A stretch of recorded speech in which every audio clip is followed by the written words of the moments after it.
In this video, we're going to talk about how email encryption and digital signatures work on a computer. Now, in this particular lab environment, we have this Linux sniffer over here that we are going to set up running Wireshark. Use my bad handwriting there. We're going to set that up using Wireshark so we can listen to everything that's going on. We're then going to log into this XP Pro and 2003 server in order to send some emails back and forth. As we send the emails back and forth, we're then going to look back at Wireshark here to see exactly what happened. Now, when we look to see what's happening on the wire, we're only really going to see about half the conversation because this SQL server right here is also our mail server. And therefore, the user who's logged into that, we won't see the network transmissions that are happening for him, but we will definitely see everything that's happening here on the XP machine so that we can kind of decode exactly what's happening in the network environment. So, without further ado, let's go ahead and get started into that. First thing I'm going to do is I'm going to jump onto that network sniffer. And I'm going to go ahead and open up just TCP dump. Or actually, first I need to check my network cards. My network cards are currently disabled. So I need to enable my network card, which I believe is, let's see, IF up, IF config, ETH0 up. And then TCP dump -I ETH0. Let's see, -NNTTTT-S0 -W capnet1.cap and then -C100. All these switches mean different things. Basically, I0 means use Ethernet 0. The -NTTTT tells us go ahead and disable DNS resolution and time and date format. The -S0 has to do with the packet size. We want it to capture the full packet. -W, go ahead and save this capture to a file as opposed to sharing it on the screen.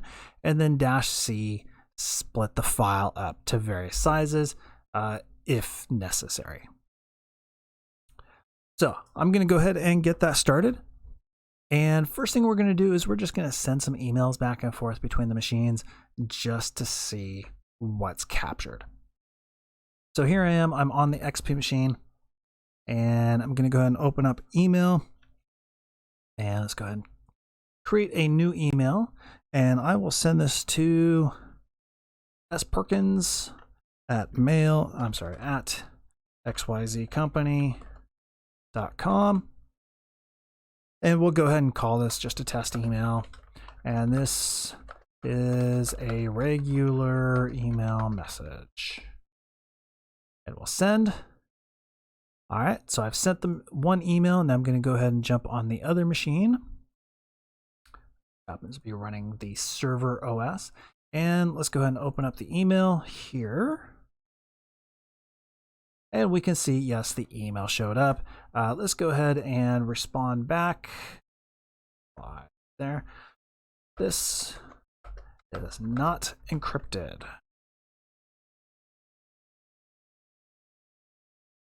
All right, and then back to the original email here. Send and receive, and we got our mail message back. So what we did was we just proved, yes, we can send emails back and forth. And our Wireshark machine was capturing this network traffic via TCP dump. Now we should be able to see how this traffic is viewed on the network. So let's go look at that to see exactly how insecure this is and why your bank never sends you email. So I'm going to hit Control-C just to cancel that. It says captured 153 packets. That's awesome. If I do an ls, I could see there's my file right there, capnet1.cap. So I'm going to Wireshark capnet1.cap. So I'm just going to open up this file in Wireshark. That off. Shrink this down a little bit so it's a little more readable.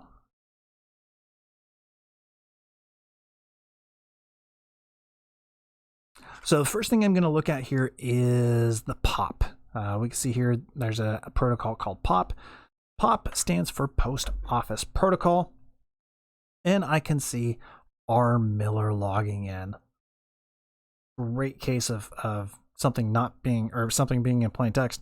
Here we see user R. Miller. Very next section here, password is Pacers123. So right there, the POP protocol is not encrypted. Don't use it. If we keep looking through here, let's see, we will eventually find the email that he uses. I think it's this guy.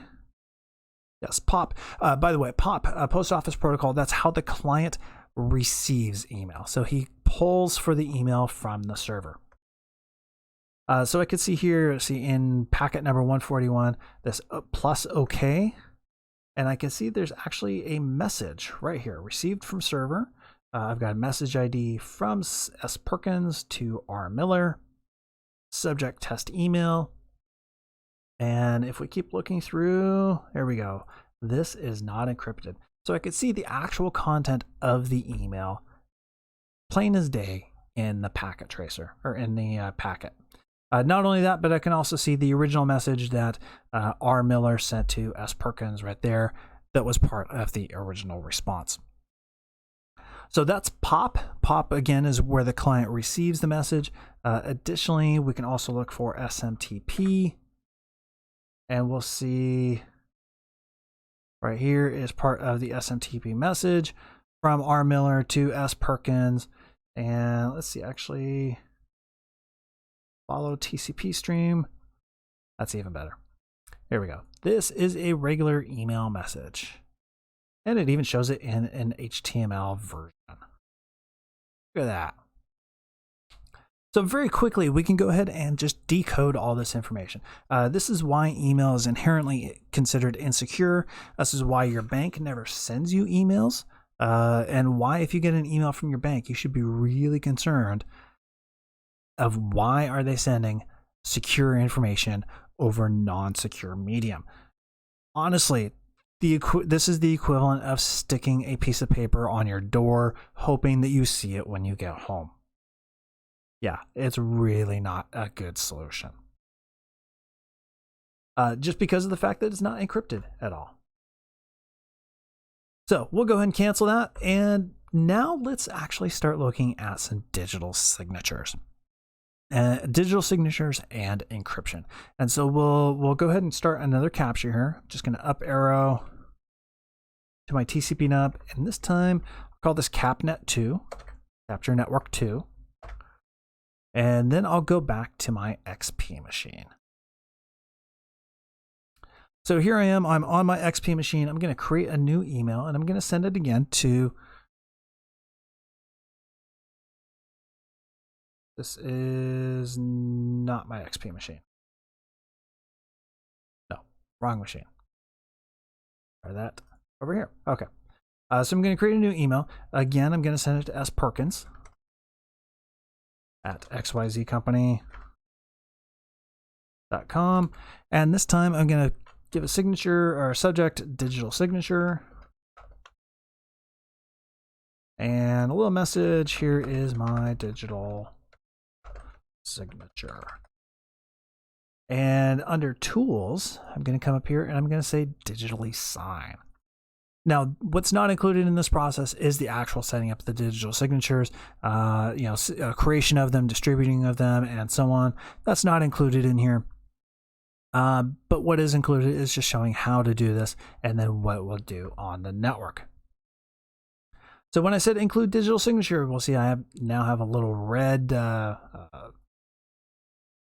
ribbon right there that says there's a digital signature attached. So I'll go ahead and send that, and then we'll go to the other machine and we'll check this guy out. Go ahead and send receive. There's the email from R. Miller. Notice it has the little red ribbon on it. When I click on it, it gives me this little message saying, hey, this has been signed by the sender. This verifies the authenticity of the message, which means R. Miller actually sent me this. it wasn't some random person pretending to be R. Miller, but R. Miller actually sent it to me.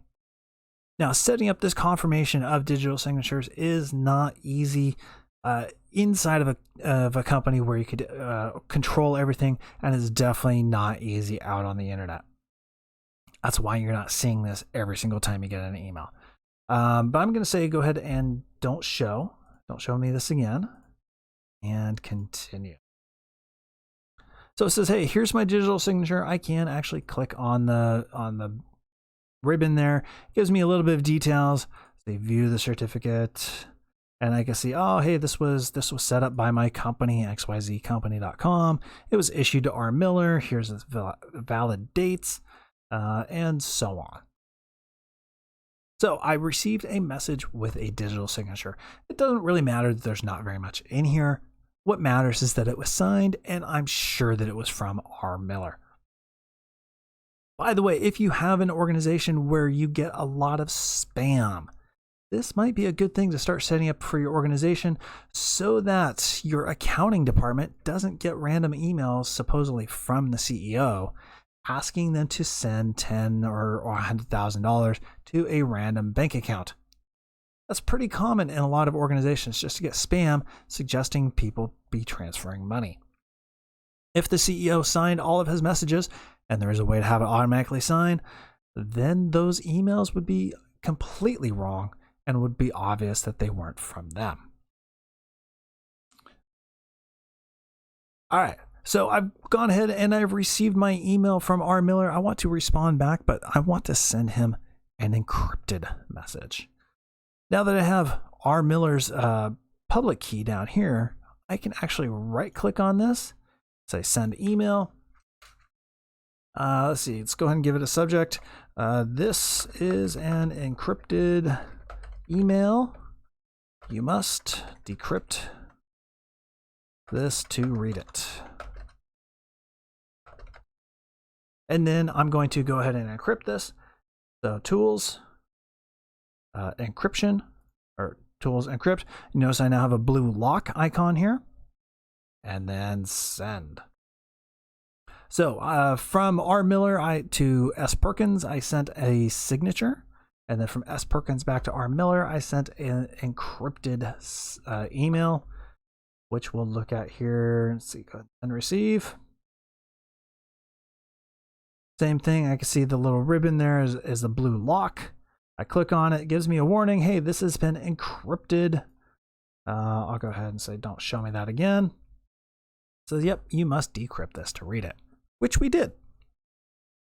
All right, so now where the rubber hits the road is what was actually sent across the network. Let's find out. Jumping back to our sniffer here, see 78 packets captured. That's nice. Let's go ahead and view those packets. Capnet 2.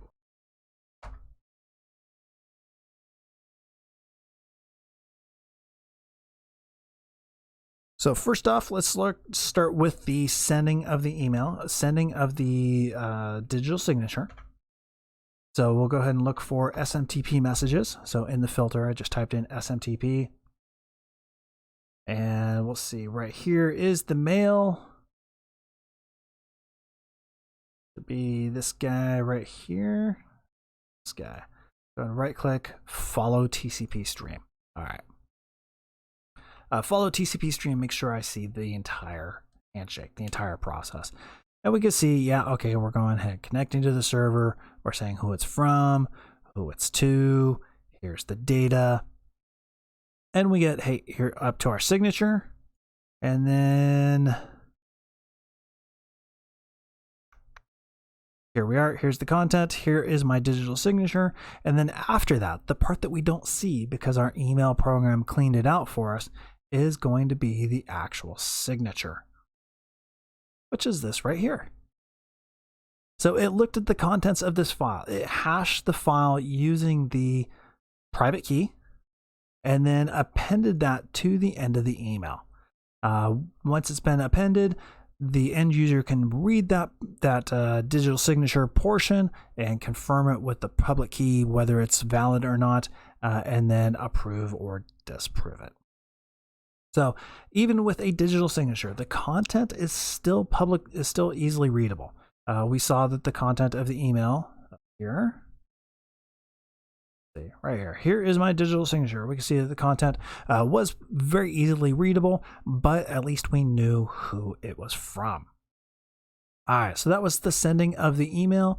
Let's then look at POP. So let's look at the receiving of the digital, of the signed, of the encrypted data. Let's see, I think it's this guy. If we can follow the stream. There we go. So from S. Perkins to R. Miller. Here's the subject. This is an encrypted email. So the subject is still easily readable. However, when we start getting down to the content, it is encrypted. And if we keep looking here, we won't actually see the portion that says you have to decrypt this to read it. It's just entirely encrypted. So the encrypted email is more secure with everything except for the subject, who it's from, and where it's going to. And I guess also the date could also be encrypted as well.